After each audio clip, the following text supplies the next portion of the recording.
O kaip dabar tu? Po visko praėjo 10 metų. Tu šventi gimtadienį kiekvienais Aš gyvenimą, metais. aš net ne gimtadienį, aš gyvenimą, aš kiekvieną dieną švenčiu.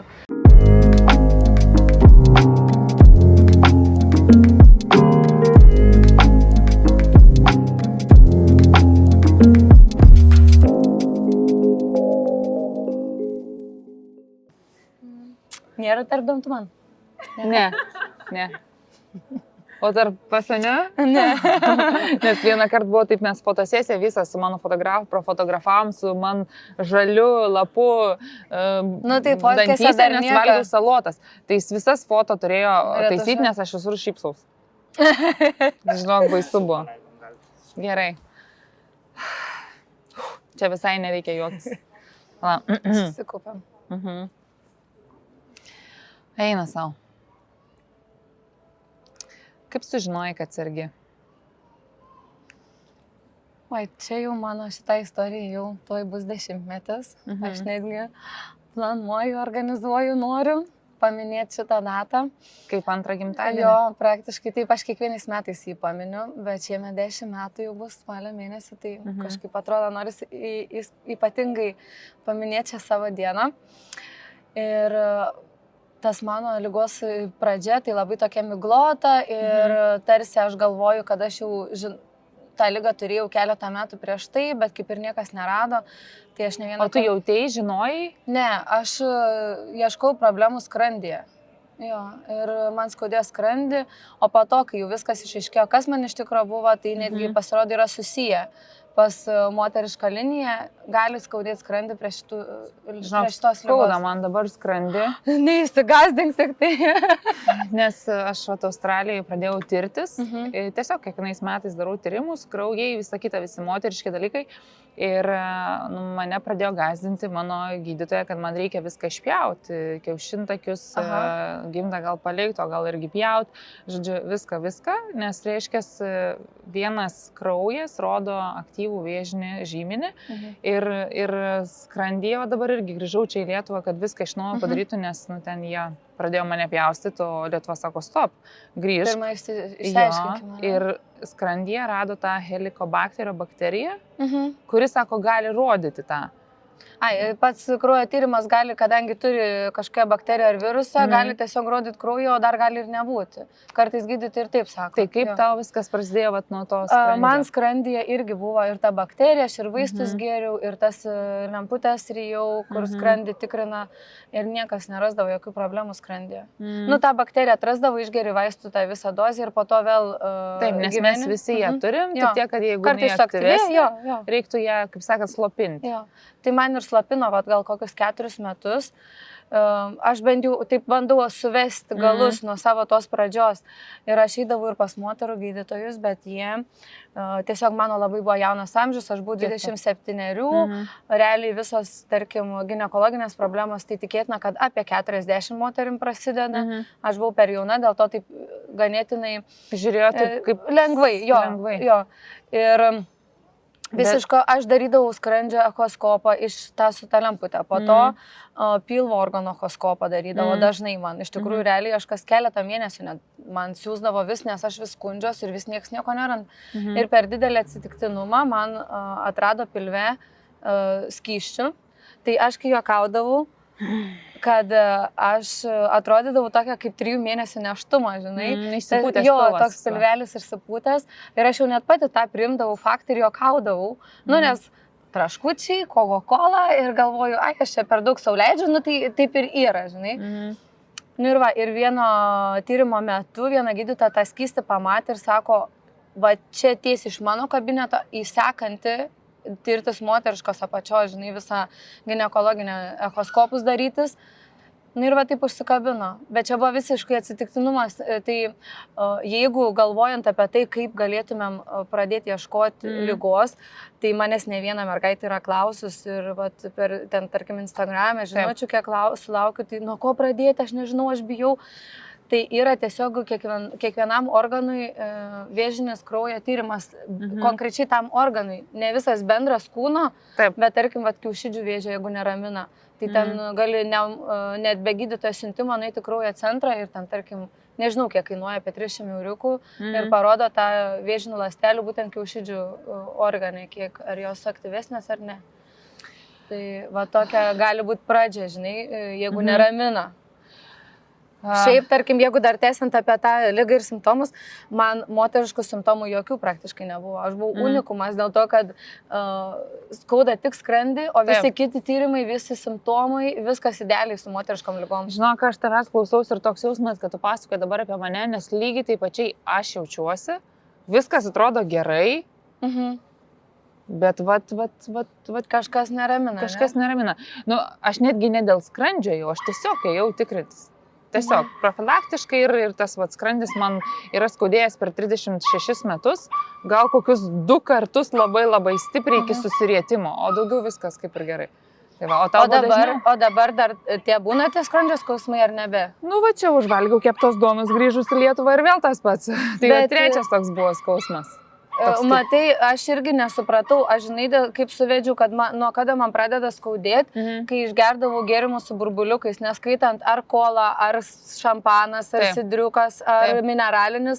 Man burbuliukai iš karto to, o vas aš nuo duonos pastebėjau, kad negaliu valgyti duonos. Ir aišku, po to jau dar arčiau, tai stresinės situacijos vėl išaugdavo. Tada aš jau pradėjau suvesti, kad ir kolą gėriau, ir dar stresas kartu. Ir ten būdavo priepuoliai pradžiai po 15 minučių, paskui po 2 valandas. O Dieve. Gerai, tai žodžiu, jeigu jau matysi, kad kažkokie simptomai aktyvėja, skambink, tarsi mes pasakosi toliau. Bet tos istorijos yra svarbu, jas reikia, aš kaip sakau, atskleisti, pasakoti apie tai, nes tikrai moteris galvoja, kad ai, nieko tokio. Arba, žinai, tai aš kiekvieną kartą, kai įdedu kažkokį tai postą apie savo, tai visiškai nepažįstamų labai daug moterų rašo, netgi mano ten sesiai jaučias taip ir nežino, ką daryti, gal gali pasakyti, kaip man pačiai ten, mano mamai, močiutė ir taip toliau. Tai tikrai toks jausmas, kad trūksta informacijos. Kaip ir internete gali pasiieškoti, bet tos tokios realios, kaip gyvenime būna, tie simptomai, ar ne, ar tarkim apie kiaušidžių vėžį, tai yra ten 10 simptomų. Menstruacijos, tarkim, santykių metu skausmas, pilvas pasipūtęs, šlapinimas dažnesnis. Tai visi, dar ten daug tų visokių simptomų ir realiai man niekas netitiko ir aš būčiau pasiskaičius ir sakius, ne, aš atmetu tą, nes man čia visai net tie skausmai. Tai gerai, tai tau pilve rado vandens ir kas tada? Jo, kaip rado, pamatė vandens perteklių, kurio neturi būti kažkurioje tai zonai ir išsiuntė pas moterų gydytoją ir kai jau padarė moterišką echoskopą, jau iškart pamatė darinius, augliukus, jau auglius visus. O kurioje vietoje? Tai prie kiaušidžių prilipusius visus. Realiai net per tos auglius net kiaušidžių nebesimatė. O Dievai, tu brangus. Tu nealk. Man žinok, visą tą situaciją, tai kaip apendicitą išpjovė, paleido visą gerą, grįžau namo, toliau gyvenu. Žinok, aš matau, kad tu žydi, kad tau viskas gerai, bet žinai, dabar galbūt kažkam, jeigu yra bėdų, tai jos iš tavęs laukia to tokio, žinai, pozityvo, kad viskas bus gerai. Tai ir bus, kitaip negali būti. Tai tu esi gyvas pavyzdys, kad bus, bet aš noriu, kad tu papasakotum visko maksimaliai, ne tik kas tau nutiko, bet kaip tada tu jauteisi, kai tau sako viskas, o čia yra augliukai, kaip tu jauteisi? Tai su tais augliukais ir su ta onkologinė liga, kad tau čia tas vadinamas vėžys, nuo kurio visi išsigąsta ir jau laidoja tave, tai dar aš turiu susitaikyti su to faktu, kad aš dar ir vaikų nebegaliu turėti, nes man visas kiaušidės gimdė ir visą kitą išoperuoti turės. Ir viską išoperavo? Jo. Dar buvo vizija, kad galbūt operacijos metu, jeigu įvertins, kad yra dar galimybė išsaugo, dar saugos, bet ten jau nebebuvo ką, nes pas mane buvo daug augliai. Vienas 4 cm, kitas 18. O Dievai, tu. Jo, tai aš bandau įsivaizduoti tą tokį pagalį, ten 4 skersmens centimetrų ir 18 centimetrų ilgio. Man net rankos dreba, žinok, iš tikrųjų aš net negaliu įsivaizduoti. Bet, žinai, kai būni toj situacijai, tu jau nebegalvoji ir nebeįsivaizduoji, kas bus, tu tiesiog būni ir galvoji, kad greičiau viską etapai, žinai, padaryti, išeiti, susitvarkyti ir toliau užsimiršus viską gyventi. Ir galbūt taip baisiai skamba, aš, pavyzdžiui, buvau jauna, dar ten prieš tos 10 metų, dar taip plačiai nieks nešnekėdavo. Ir tą chemoterapiją aš, pavyzdžiui, net neįsivaizdavau, kas jinai yra, kaip jinai daroma. Aš galvoju, ten į kokią aparatą įkiša, ten kažką padaro, čia tiesiog lašiniu būdu skystis sulašinamas į ranką. O plaukai neslinko daug? Aš jau buvau ir peruką nusižiūrėjus, kai ieškojau, ką pakeisiu, bet man silpnesnė buvo taikoma chemija ir aš negavau, nenukrito man plaukai. Tai koks tas, aš negydytoja, negaliu įsivaizduoti, bet ar stadiją jau vardino? Tuo metu, kai matė auglių dydį, tai iki operacijos buvo galvojama, kad bus 3 stadija, bet išoperavus operacijos metu sustabdė operaciją, tyrė, kurie yra piktybiniai, kurie ne. Ir po to dar 10 dienų berods juos ten laboratorijose laikė ir tikrino, tai nustatė, kad piktybinė dalis buvo mažesnė. Dėl to man ir chemoterapija buvo lengviau taikoma ir galutiniais pabaigoje nustatė, kad 1 stadijos. Bet aš kiek supratau, po to man kaip bandė aiškinti, aišku, po to nesigilinau, gal čia informacija atsinaujintų, bet stadija dar priklauso nuo to, kiek į kitus organus įsiplečia. Tai pas mane jisai tiesiog augo savaime kaip naujas organas ir niekur nekibo prie kitų organų. Tai va tokia buvo dėkinga situacija ganėtinai pagal tą jau esamą būseną. Ir kaip viskas greitai išsisprendė? Va tave į operacinę operuoja ir paskui chemoterapija. Jo. Kaip viskas vyko? Man labai pasisekė, kad mano šeimos gydytoja labai intensyviai įsitraukė į visą tolimesnį mano gydymą. Ir praktiškai gydytoja tą pačią dieną, kai gavom visus blogus rezultatus, jinai per savo prisijungimus užregistravo mane į Vilnių. Po to dar ten turėjom tokių truputį pažinčių labai dėkingų, kur aš atsidūriau Santariškėse praktiškai per 3 dienas. Ir mane iš karto pasiėmė į skyrių, gydytoja tuo metu, skyriaus vedėja prisėmė tą mano situaciją ir mane ten sutvarkė praktiškai. Būtų operavę po 4 dienų, bet aš iš streso slogą susirgau. Ir aš turėjau savaitę gulėti ligoninėje ir gydyti slogą. Jo, nes operacijos metu negali jokių būti kitų, pavyzdžiui, netgi jeigu moteriškai menstruacijom susirgi, negali daryti operacijos. Nes tarsi ten jiem gal nesimato pilnai visko ir ten tas moters ciklas, kai trukdo jiem. Tai žodžiu, kitom net operacijų, prieš operaciją paguldai ligoninėje ir iš streso paankstėja menstruacijos ir irgi turi būti operacijos nukeltos, tai va tokių mažų niuansų, kur net nepagalvoji. O man dėl slogos, nes per narkozę kiša visur visokius ten vamzdelius į nosis, į gerklės, kad tu lengvai galėtum kvėpuoti. O tu sergai ir dėl to tau tos visus vamzdelius kiša? Ne, visada kiša, bet kaip tik, kadangi jos reikia kišti ir dėl slogos negali. Tokių niuansų. Tai aš savaitę pragulėjau lygioje vietoje tenai slogą. Tiesiog ligoninėje slogą gydyti. Ir nebijojo nei daktarai, nei tu, kad gal per ilgai viskas? Ne. Tiesiog jau įvertino gydytojai tą situaciją, kad galima laukti. Kad, žodžiu, pirmą išgydom slogą, o paskui pjausim. Automatiškai buvo labai gerai, kad turėjom daugiau laiko, dar ekstra tyrimų pridarė. Tarkim, kadangi aš skundžiau skrandžių, tai man dar Santariškėse visą skrandį pertyrė per tą laiką. Nes sako, maža, ką jeigu tu jauti skausmą, mes turim irgi vertinti, ar mes tą operaciją pradėję neprireiks kitos. Ir viskas gerai su skrandžiu? Jo, po operacijos baigęs visi skausmė, aš 10 metų skrandžio nerskaunė. Aš džiaugiuosi, aš žiūriu tave ir aš negaliu suvokti, kad taip, tai praėjo 10 metų, viskas gerai, viskas pamiršta, tu džiaugiesi, akis spindi ir aš džiaugiuosi lygiai taip pačiai ir su tavim kartu, bet ar tu dar prisimeni tą visą būseną? Viską aš labai gerai atsimenu. Ar sunku buvo? Kaip tu jautėsi, viskas šakės ar kaip? Tai kai viską aš prisimenu, aš net atsimenu, kaip aš vairą apsikabinus prie ligoninės verkiau išėjus iš ligoninės. Kai sužinojai viską. Jo, ir galvoju, kaip reiks pasakyti tėveliam, kaip vyrui. Taip. Ir aš turiu važiuoti darbą ir galvoju, ar man dabar važiuoti dirbti ir visą dieną nervuotis, ar važiuoti namus verkti jau. Taip. Ir paskui mano mama yra mokyta ir galvoju, jeigu aš į rytą paskambinus, aš sugadinsiu visą darbą dieną. O Dieve, aš įsivaizduoju. Tai kaip tu pasakei, save suimti turėjai ir pasakyti pirmiausia vyrui, taip? Jo, tai aš grįžau visą apsiverkus, nusiverkus, tiesiai jau nebevažiuoju į tą darbą.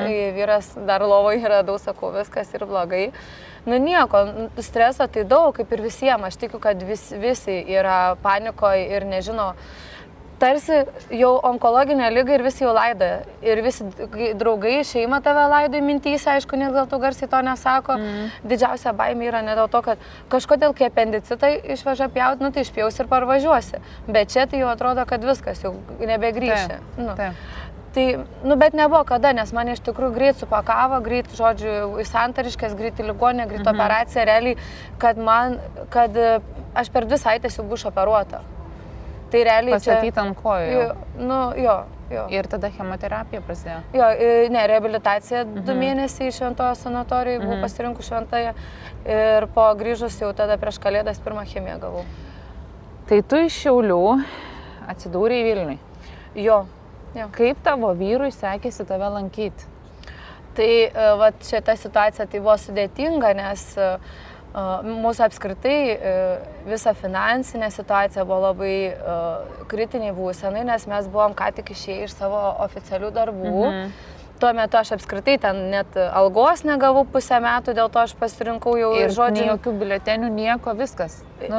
Kaip aš darbo biržoje stovėjau, tai va ten jo pajamų tai praktiškai 0, ten darbo biržos išmoka, ten nežinau, porą 100 eurų už...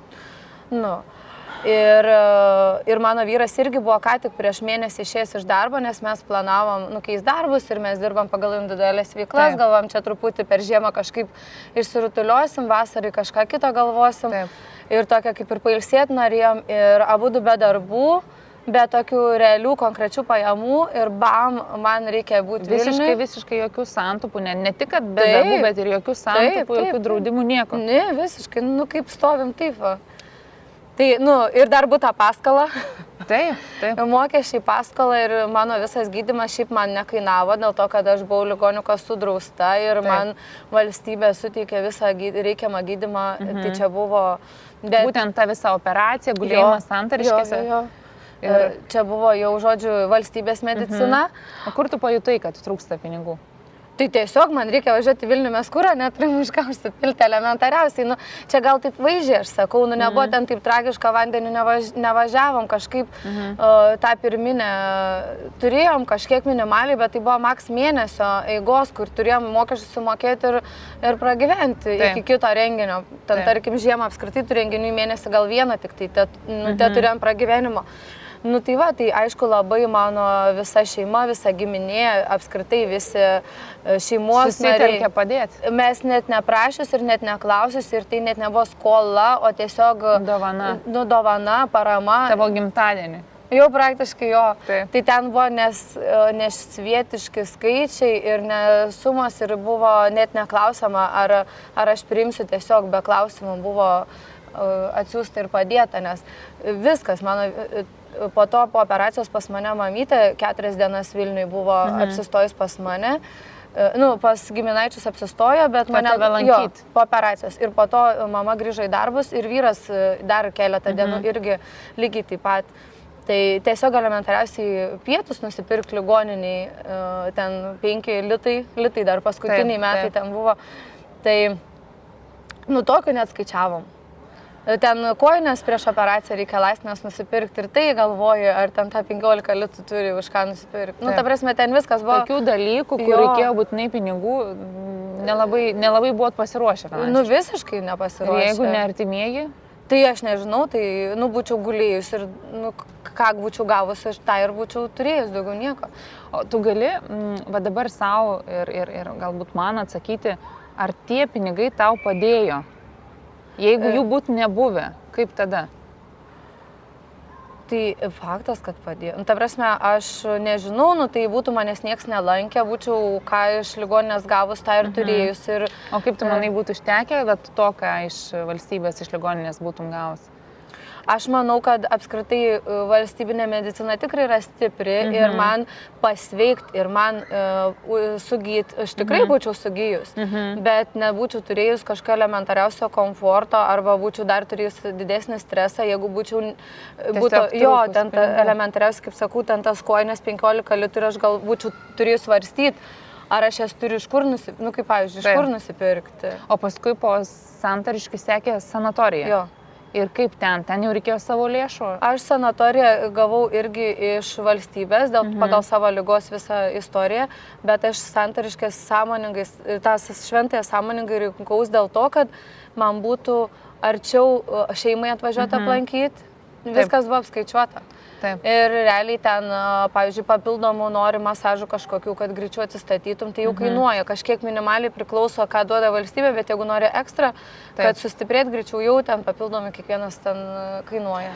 Jeigu neturi, išsinaudoji tą, ką gauni ir tiesiog lauki. Aš tavęs klausaus ir galvoju, aš tikrai nelinkiu nei vienam susirgti, Dieve brangus, čia yra tokie baisus dalykai iš tikrųjų, bet aš žinok tikrai, gal dėl to, kad aš apie pinigus, aš niekaip nesuvokiu, kaip mes galim gyventi nuo algos iki algos arba kaip galim neturėti santaupų. Ir va dabar tu pasakoji tą istoriją, o jeigu artimieji nebūtų padėję, tu negalėtum sau leisti. Aš dabar dėl to gal ir taip pozityviai tą visą ligą išgyvenau, nes man iš principo kaip ir per daug nieko netrūko, nes aš turiu šeimą. Taip. Ir ne dėl to, visi mes turim plius minus šeimas, bet mano šeimai buvo galimybė man padėti. O kiti gal patys irgi namiškai neturi galimybės. Taip. Tai įvertinus tai aš galvoju, kad aš dar 3 gubai daugiau streso būčiau turėjus patirti. Ir tas stresas nepadėtų sveikti. Ne, faktas. Aš dabar galvoju apie save, jeigu man taip nutiktų, kad reikėtų mano šeimai padėti, o aš pati neturėčiau santaupų, jie nesugebėtų man padėti. Aš tikiu, kad yra daug šeimų, aš turiu ir pažįstamų, ir šiaip daug bendrausių žmonėm, tai niekam tie pinigėliai iš dangaus nekrenta. Taip.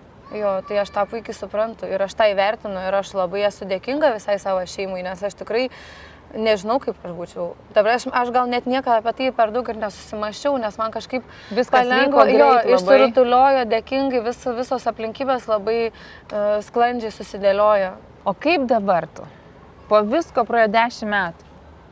Tu šventi gimtadienį kiekvienais metais. Aš gyvenimą, aš tada. net ne gimtadienį, aš gyvenimą, aš kiekvieną dieną švenčiu. Aš kiekvieną dieną randu iš ko pasidžiaugti. Man užtenka pro langą pažiūrėti, ar lietus, ar saulė, vis tiek man gražu, aš žiūriu ir dėl to, kad džiaugiuosi. Tu gyveni vėl. Jo.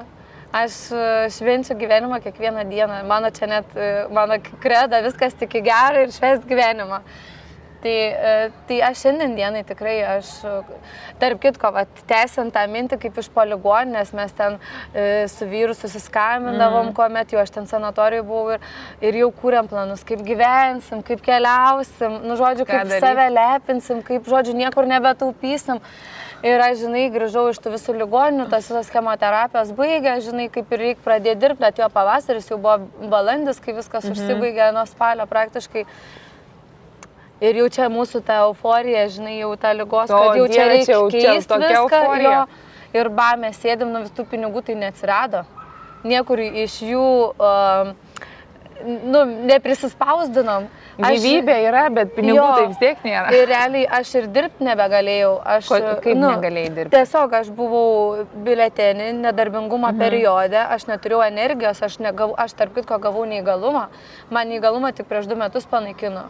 Aš gavau, ten jie vadina labiau nedarbingumu. Tai aš turėjau didelį nedarbingumą pirmus metus, bet ten irgi išmoka buvo 200 litų ir šiandien dienai, dar kiti juokauja, kad oi, čia dar matai, jei pašalpą, nuimė gyvena iš lietuvių, mokesčių 100 eurų gauna pašalpą ir čia dar verkia, kad, prarado tokius pinigus.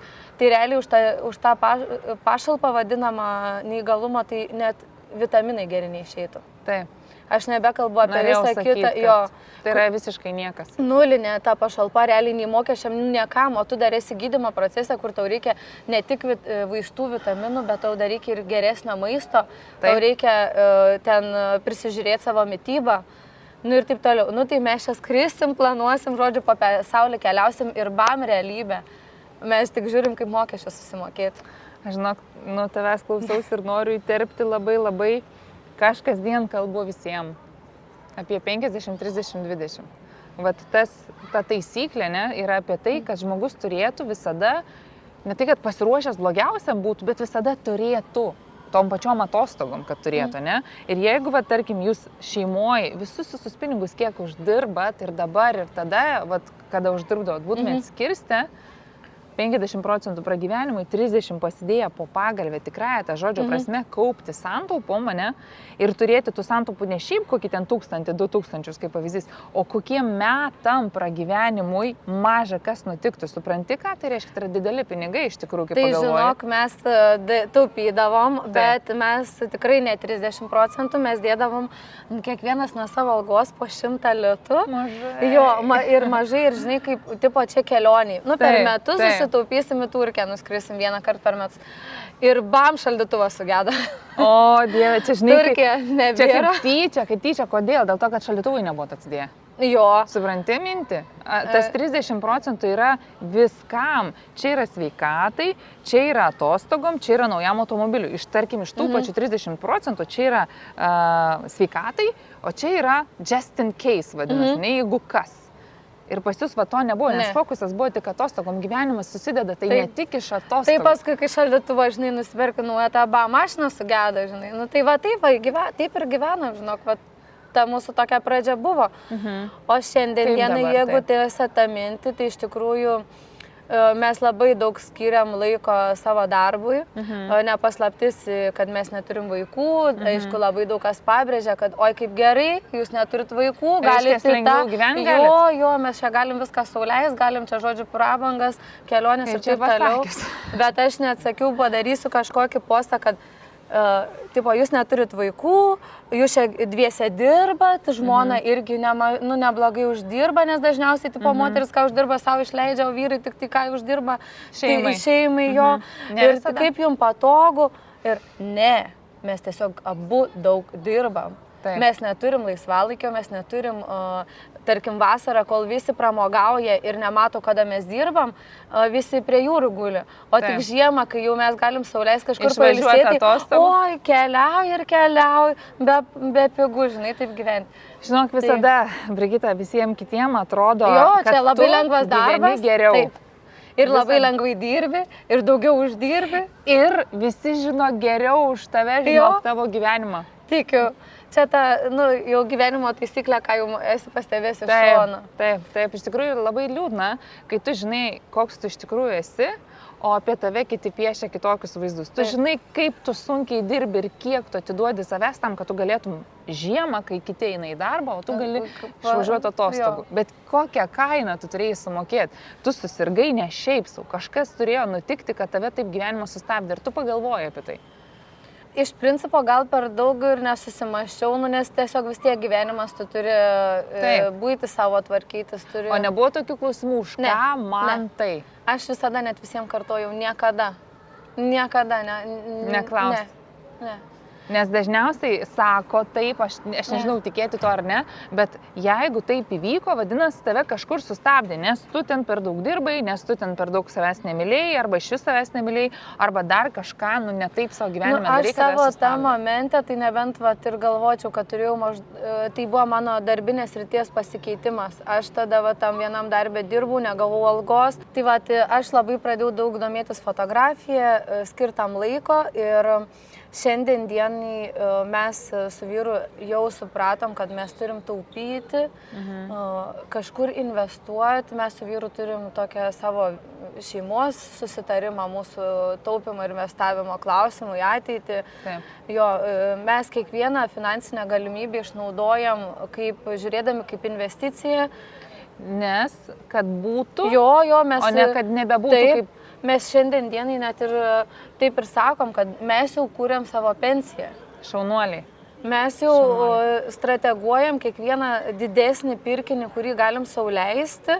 Mes galvojam, faktas, kad norim komfortiško automobilio, tarkim, pataupom jam, norim kažkokios kelionės tolimesnės, mes susitaupom jai, bet mes prie to ir žiūrim, kad dar mums būtų investicinė galimybė kažkur, kas mums jau pinigėlius, tarkim, atneštų. Kad jūs jau, gal negerai sakyti senatvėje, bet savo tam užtarnautam poilsį, kad jūs jau būtumėte apsirūpinę. Atrodo, kad nespėsim pajus, bet jau man jau arti 40 ir kas čia tas 20 grubiai metų. O dar po 20 metų nežinom, ką mums čia valstybė iškrės. Būtent. Aš iš tikrųjų visą laiką visų klausiu, tų, kurie ar būdami 21 kaip pavyzdys, ar 37 kaip mes abi beveik, tai aš klausiu, vat realiai, iš ko žmogus gyvens išėjęs užtarnautą poilsį? Mes tai žinom, kad iš nieko, nes dėl to, kad mes dirbam individualiom veiklom daug metų, mes šiandien dienai beveik net neturim privalomą stažą, nes mes labai greit išėjome individualias veiklas. Taip, ir to stažo nesusikaupėt, net jeigu ir susikauptų, ta pensija jo, tai ten būtų maža. Jaučiu kokį 100 eurų, kažkai ar gautumėm. Tai realiai... Šiek tiek būtų daugiau, bazinė Nu, gal iki to per 20 metų, gal jau ir, ten kokius 200 PM, jeigu priauksim, bet čia yra nulinė, realiai tai yra mokesčiam net neužtektų šiandien dienai išsilaikyti. Tarkim, atsisizduok, dabar 2 žmonės, ne, turi, gerai, po 60 metų abu, ne, jau išėję ištarnautą poilsį, o pensija ten neaišku kada, ir jūs va dabar dviese, dar pensijos negaunat. Vat iš ko gyventi? Jeigu tu realiai netaupai, neinvestuoji, nekuri savo ateities kapitalą, tai iš ko gyventi žmogui, kuris nustoja dirbti dėl sveikatos, arba, nežinau, pats nusprendė, bet iš ko gyventi? Tai va, aš nežinau, iš tikrųjų, ir mūsų tėveliai labai, jau čia reikia sustoti, ne? Dabar apie tėvelius, kad investicija.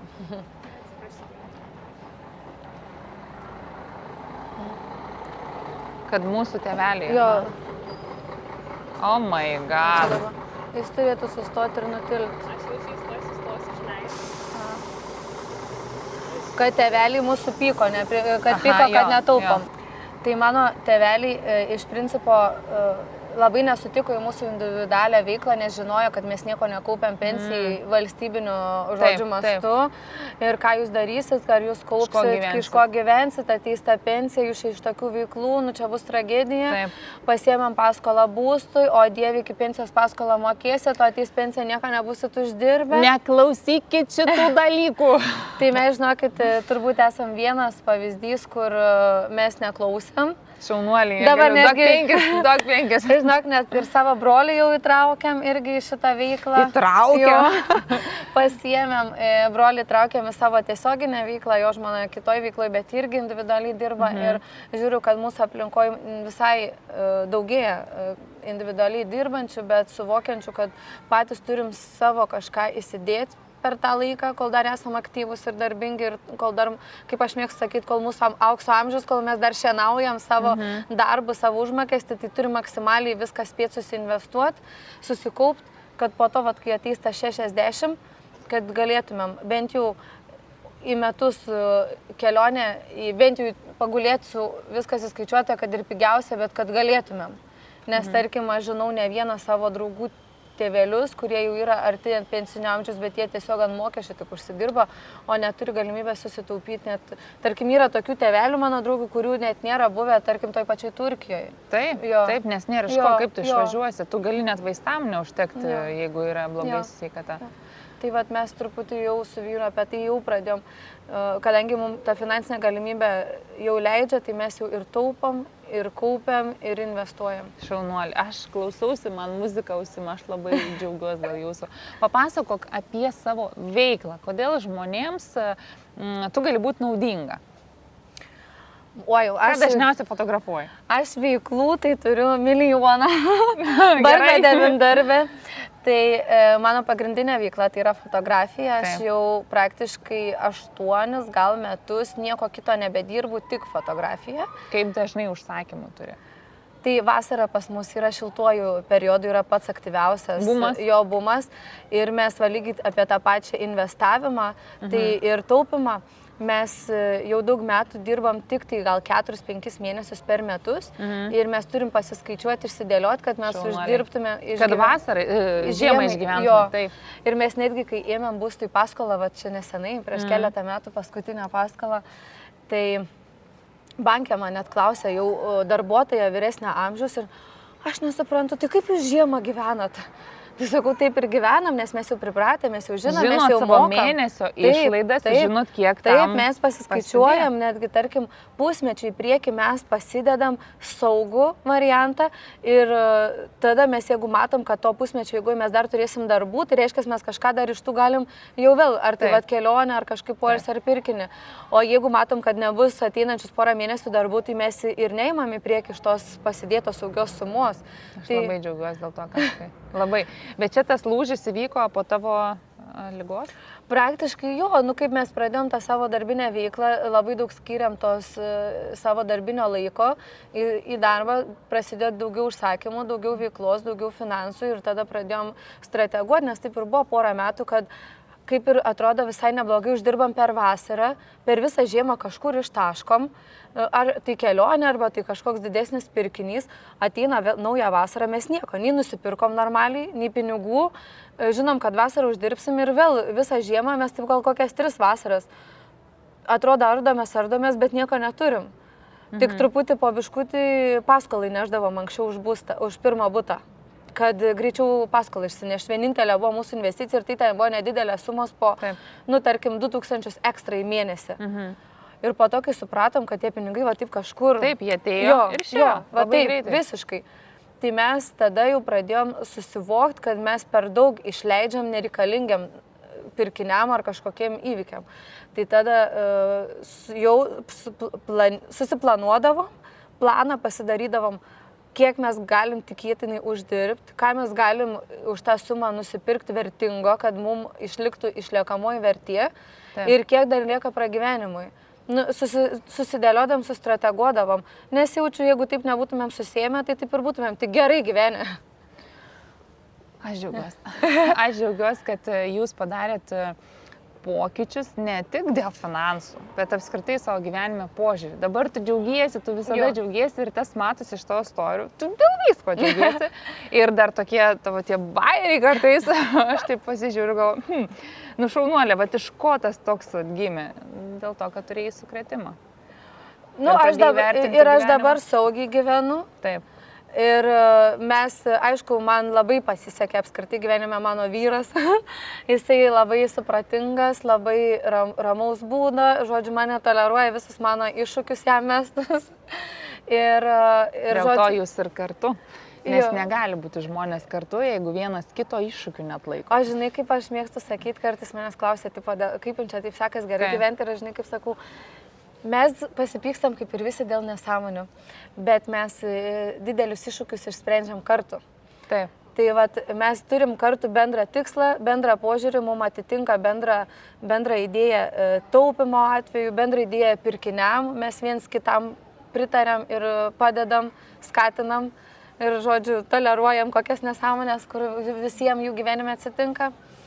Tai va, tai aš dėl to, kad jaučiuosi saugiai, aš ir kažkaip, žodžiu, taip mėgaujuosi gyvenimu. Aš matau. Kaip tu norėtum užbaigti tą mūsų susitikimą? Vat, ką norėtum palinkėti ne tiem, kas žiūri, o savo? Nuo šios dienos, nuo šios akimirkos tu gyveni gyvenimą, tu džiaugiesi ir ką dar nori savo tokio palinkėti, kad pavyktų įgyvendinti? Aš žinau, kad, sako, kaip ir nelabai gerai linkėti, kad tipo būtų taip, kaip dabar yra, nes atrodo, turėtum augti, tobulėti, stengtis. Tai aišku, pirmoji vietai, tai aš nuolatos galvoju, kad apie savo sveikatą.